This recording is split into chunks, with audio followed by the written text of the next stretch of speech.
where freedom paid its price in pain. No crowds to cheer, no bands to play, just dawn and death were steps away.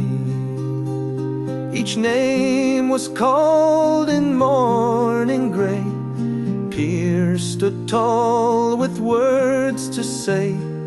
Conley bound yet would not yield. His stretcher faced the soldier's steel.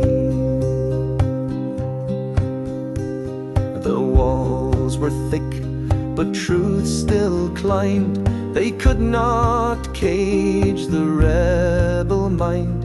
They aimed to end a nation's claim, but crowned it bright in Ireland's name.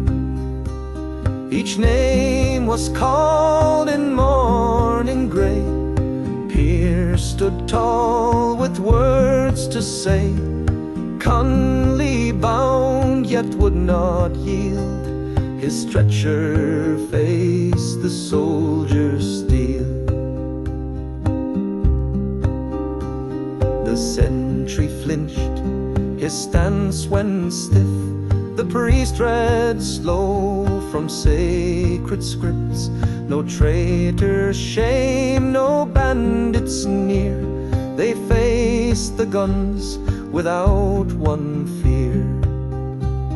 Each name was called in morning grey.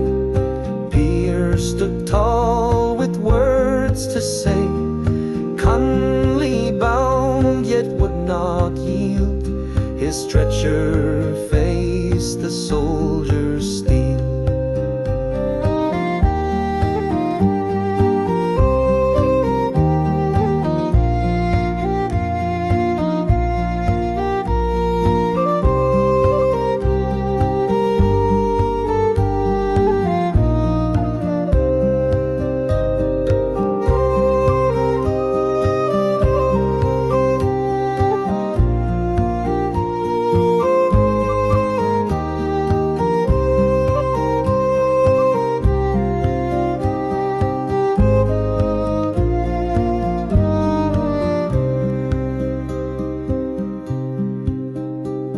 Their mothers wept behind closed doors. The children whispered rebel lore. From prison yard to market stall, their dying breath became our call. Now rain still taps on rusted gates, like mourners come a century